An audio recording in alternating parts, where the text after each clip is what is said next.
Hello everybody, welcome to this lecture series on Introduction to Software Engineering. In today's lecture, we will be covering the topics of introductory topics of system approach, engineering approach and development teams and their roles. So let's move forward. When I talk about a system approach, there are three things that need to be focused upon: a system hardware, a system software, and the people who will be using the software. The people that use the software interact with it in one form or the other, either using a touch pen or a mouse or a touch screen or some voice commands, whereas a hardware and software compatibility makes up for a system. So these three components are very important components for a system. So what are the objects? When you talk about a system, the objects are things like your mouse, keyboard, all these things are objects. What are the activities? That is, what action did you take? What was the input? What was the output? These are known as activities. And relationships, when we talk about relationships, we can say that which object performs what activities. For example, a mouse performs input. A mouse is an object, it performs the activity of giving input to the computer. Similarly, which objects are associated with other objects? Which objects are associated with other objects? For example, you can say that RAM is associated with the CPU, and similarly, you can also say that RAM is associated with the hard drive. So they have relationship. Then there is a concept of system boundary, that is who generates input and who receives the output. You can say that you give the input, आप input दे रहे हैं किसको, generate किया आपके keyboard के ज़रिए, आपने input generate किया, उसके बाद आपने प्रिंट का बटन दबाया तो आपका आउटपुट किसने रिसीव किया, आपका आउटपुट प्रिंटर ने रिसीव किया. Similarly, which objects activities are part of the system and which are not? कौन से उसके कंपलसरी पार्ट्स हैं, नेसेसरी पार्ट्स हैं. फॉर एग्जांपल हम ये कह सकते हैं कि जो प्रिंटर है वो उसका नेसेसरी पार्ट नहीं है, ठीक है. नेटवर्क उसका नेसेसरी पार्ट नहीं है. सिमिलरली सिस्टम बाउंड्री के अंदर हम कह सकते हैं there are nested systems, there are related systems और there are inter related systems.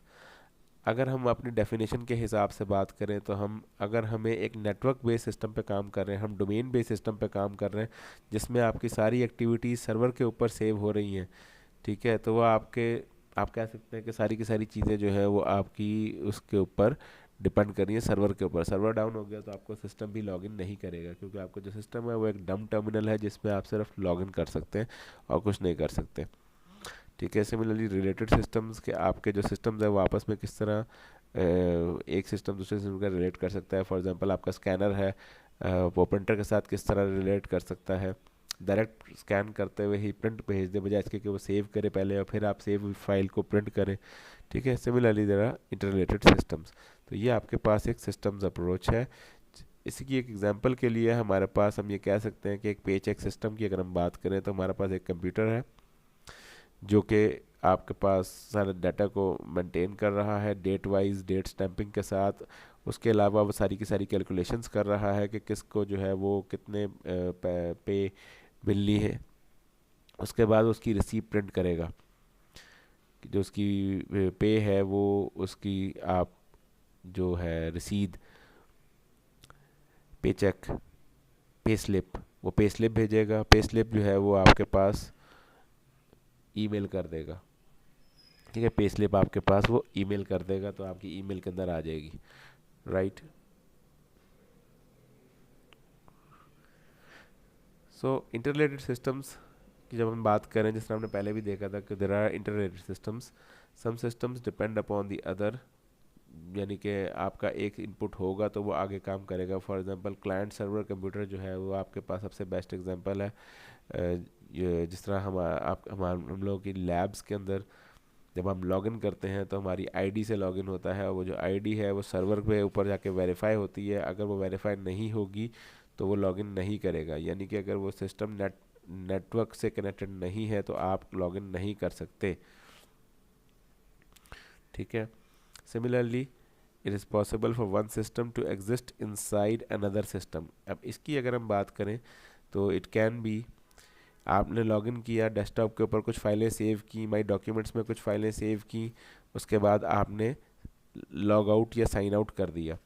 Sign out करने के बाद आप उसी कैंपस के अंदर, सेम नेटवर्क के अंदर, आप किसी दूसरी लैब में बैठ के आपने दोबारा जब लॉगिन किया तो क्या हुआ कि आपकी पूरी की पूरी डेस्कटॉप है, जो पूरी की पूरी आपकी डॉक्यूमेंट्स हैं, वो सारे वहाँ पे लोड हो गए। किस तरह? जब आपने साइन आउट किया तो आपकी सारी फाइलें जो आपने डेस्कटॉप पे सेव की थी वो जाके सर्वर पे सेव हो गई, और जब आपने नए सिस्टम पे, सेम नेटवर्क के अंदर नए सिस्टम पे दोबारा लॉगिन किया तो क्या हुआ, वो सारी की सारी फाइलें उसने डाउनलोड करके आपको वहाँ उसी पोजीशन पे डेस्कटॉप पे और उसी पोजीशन पे डॉक्यूमेंट्स में आपको वहाँ पे प्रोवाइड कर दी। तो एक सिस्टम जो है वो एक और सिस्टम के अंदर एग्जिस्ट कर रहा है। उसकी एक एग्जांपल ये भी हो सकती है। If the boundary definitions are detailed, building a larger system for the smaller ones is relatively easy. यानी कि अगर आपके पास वेल डॉक्यूमेंटेड चीज़ें मौजूद हैं तो आप सब सिस्टम्स बड़े आराम से बना सकते हैं। अगर नेटवर्क इन्फॉर्मेशन क्लियर है तो उसके अंदर आप फिर क्लाइंट कंप्यूटर्स बड़े आराम से कनेक्शन किया जा सकता है। जब हम सिस्टम बिल्डिंग की बात करते हैं तो उसके अंदर अभी हमने जो एग्जांपल्स देखी वो एक कंप्यूटर सिस्टम्स की, एक नेटवर्क सिस्टम्स की एग्जांपल्स देखी। व्हाट अबाउट अगर हम एक इंजीनियरिंग अप्रोच इस्तेमाल करते हुए कोई सिस्टम बनाना चाहते हैं, पूरा सिस्टम बनाना चाहते हैं, तो हम क्या करेंगे? हम एक सिस्टम बनाने के लिए सबसे पहले करेंगे रिक्वायरमेंट एनालिसिस एंड डेफिनेशन। यानी कि हम ये चेक करेंगे कि हमें जो सिस्टम बनाना है उसके लिए हमें क्या क्या चीज़ें चाहिए, और अगर कोई वो चीज़ों की डिटेल्ड इन्फॉर्मेशन अपने पास रखेंगे। उसके बाद हमें चाहिए सिस्टम डिज़ाइन, कि वो जो सिस्टम हम बनाने जा रहे हैं वो कौन सा आर्किटेक्चर फॉलो करेगा। उसके बाद हमें चाहिए प्रोग्राम डिज़ाइन, उस आर्किटेक्चर के अंदर वो कौन से एल्गोरिथम इस्तेमाल किए जाएंगे, उस आर्किटेक्चर के अंदर कौन से एल्गोरिथम इस्तेमाल किए जाएंगे। फिर हम करेंगे कोडिंग राइट की जाएगी। जब एल्गोरिथम आ गया हमारे पास तो एल्गोरिथम के बाद हम कोड लिखेंगे। कोड के बाद जब कोड सारा लिखा जाता है, कोडिंग फेज़ के बाद हम टेस्टिंग करते हैं। यूनिट टेस्टिंग और इंटीग्रेशन टेस्टिंग और सिस्टम टेस्टिंग।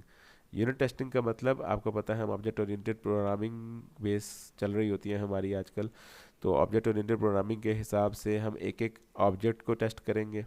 फिर हम इंटीग्रेशन टेस्टिंग करेंगे, यानी कि उन ऑब्जेक्ट्स को आपस में इंटीग्रेट करने के बाद टेस्ट किया जाएगा कि सिस्टम चल रहा है कि नहीं चल रहा है। और फिर सिस्टम टेस्टिंग की जाएगी, यानी कि जब तमाम ऑब्जेक्ट्स आपस में मर्ज हो गए, मर्ज होने के बाद उसे जिस एनवायरनमेंट पर हमने रन करना है, जिस क्लाइंट के सिस्टम के ऊपर उसको रन करना है, उस सिस्टम पर उसको इंस्टॉल करके उसको वहाँ पे चला के टेस्ट किया जाएगा कि ये चल रहा है कि नहीं चल रहा है। ये तीनों आपकी 3 टाइप्स ऑफ टेस्टिंग होगी। ठीक है। उसके बाद सिस्टम डिलीवरी, आपने हैंड ओवर कर दिया क्लाइंट को, और फिर रेगुलर मेंटेनेंस या वीकली मेंटेनेंस या मंथली मेंटेनेंस, डिपेंडिंग जो भी आपने कॉन्ट्रैक्ट किया है अपने कस्टमर के साथ, तो वो मेंटेनेंस भी आपकी इस इंजीनियरिंग अप्रोच के अंदर शामिल होती है। अब हम टीम की अगर हम बात करें तो हमारी ये पूरी जो डेवलपमेंट टीम है उसके अंदर आपके पास होते हैं रिक्वायरमेंट एनालिस्ट। रिक्वायरमेंट एनालिस्ट जो कस्टमर के साथ सवाल जवाब करके उससे ये आइडेंटिफाई करने की कोशिश करते हैं, कस्टमर से ये एक्सट्रैक्ट करवाने की कोशिश करते हैं कि उसको क्या क्या रिक्वायरमेंट्स चाहिए हैं, और वो जो रिक्वायरमेंट्स है वो बिल्कुल क्लियर हो। डिज़ाइनर्स क्या हैं? डिज़ाइनर्स जो आपके पास जो है वो सिस्टम लेवल डिस्क्रिप्शन बताते हैं कि सिस्टम ने करना क्या है, किस तरह उसको ऑपरेट करना है। अब वो चाहे सिस्टम डिज़ाइनर्स हो चाहे प्रोग्राम डिज़ाइनर्स हो। देन वी हैव प्रोग्रामर्स जिसने कोडिंग करनी है। देन वी हैव टेस्टर्स जिसने उसकी टेस्टिंग करनी है कि फॉल्ट तो नहीं है प्रोग्राम के अंदर, कोडिंग के अंदर। ट्रेनर्स, जब आपने सिस्टम यूज़र को देना है तो उसको देते समय वक्त साथ में 2 तरीके होते हैं। एक तो आप यूज़र मैनुअल साथ में प्रोवाइड करते हैं, लेकिन उसको एक दफ़ा ट्रेनिंग भी तो देनी होती है ना, कि जो सिस्टम है ये किस तरह चलेगा, कौन सा बटन क्लिक करेंगे तो क्या काम होगा। तो वो उसके लिए आपके पास जो डेवलपमेंट टीम का एक पार्ट होता है वो ट्रेनर्स भी होते हैं डेवलपमेंट टीम का पार्ट। सिमिलरली मेंटेनेंस टीम के अगर जो है वो यूज़र को कोई एरर आ गया तो उसको फिक्स करने के लिए आप अपनी मेंटेनेंस टीम में से बंदा भेज देंगे। देन डेवलपमेंट टीम में लाइब्रेरियंस या स्टोर कीपर्स जिन्होंने ये जो आपने सारे काम किए, इन तमाम कामों की डॉक्यूमेंटेशन की होगी, उसको अपने पास सेफ़ कस्टडी में रखना है। सेफ़ कस्टडी का मतलब ये है कि जब नेक्स्ट टाइम अगर इससे मिलता जुलता आपके पास कोई प्रोजेक्ट आएगा तो आप इस लाइब्रेरियन के थ्रू या उस कस्टोडियन के थ्रू आप वो तमाम डॉक्यूमेंट्स रिट्रीव करवा सकते हैं, ताकि आप उसको रीयूज़ कर सकें, रीमॉडल कर सकें अपनी नई रिक्वायरमेंट के हिसाब से। And then configuration management team. ठीक है, अब आपके पास कॉन्फ़िगरेशन मैनेजमेंट टीम का मतलब क्या है कि आपके पास जो अगर कोई इश्यूज आ रहे हैं जो कि मेंटेनेंस टीम ने कोई टिपिकल किस्म का इशू लेके आए हैं, तो उसके कोई सेटिंग हिल गई है आपकी, तो फिर उसके लिए आपके पास एक फर्दर टेक्निकल टीम मौजूद है जो कि आपकी वेरियस प्रॉब्लम्स को हैंडल कर रही होती है। अगर हम जनरली अपनी डेवलपमेंट टीम के रोल्स को डिस्ट्रीब्यूट करें, तो हमारे पास एनालिस्ट है। एनालिस्ट का काम क्या है कि वो रिक्वायरमेंट एनालिसिस एंड डेफिनेशन करेगा। ठीक है, और उसके बाद डिज़ाइनर है। डिज़ाइनर क्या करेगा? डिज़ाइनर जो है वो सिस्टम डिज़ाइन करेगा, प्रोग्राम डिज़ाइन करेगा। ठीक हो गया। Then we have programmer. Programmer ने आपकी क्या करनी है? प्रोग्राम डिज़ाइन को देखते हुए उसने उसकी इम्प्लीमेंटेशन करनी है। देन वी हैव टेस्टर्स जो यूनिट टेस्टिंग, इंटीग्रेशन टेस्टिंग और सिस्टम टेस्टिंग तीनों काम करेंगे। देन वी हैव ट्रेनर्स जो कि आपके पास सिस्टम डिलीवरी और मेंटेनेंस के लिए काम कर रहे होते हैं। अब यहाँ पे हमें एरोस के थ्रू ये पता लग रहा है कि कुछ जो डेवलपर रोल्स हैं वो दूसरे स्टेप्स के ऊपर, डेवलपमेंट स्टेप्स के ऊपर भी काम कर रहे होते हैं। जैसे कि हमें यहाँ पे दिख रहा है कि जो एनालिस्ट है वो आपका रिक्वायरमेंट एनालिसिस डेफिनेशन पे भी उसके रोल मौजूद है, उसके अलावा सिस्टम डिज़ाइन में भी उसका एक काम मौजूद है, और उसके अलावा वो प्रोग्राम डिज़ाइन में भी इंटरेक्शन कर रहा है। और इन सब का जो आउटपुट है वो यही है कि आप मेंटेनेंस टीम को, जो आप मैनुअल बना रहे हो मेंटेनेंस के लिए, जो टीम जा रही है, जो ट्रेनर जा रहा है, उसको तमाम चीज़ों का ये पता होता है, चाहे वे फॉर्म ऑफ मैनुअल, और वो इस इन तमाम हिस्सों का पार्ट बन सकता है। ठीक है, तो ये आपके कुछ डेवलपमेंट रो टीम्स हैं, ये डेवलपमेंट आपके रोल्स हैं। ठीक है, जो आपके इन डेवलपमेंट स्टेप्स को फॉलो करते हैं। So that's it for this lecture. Thank you very much.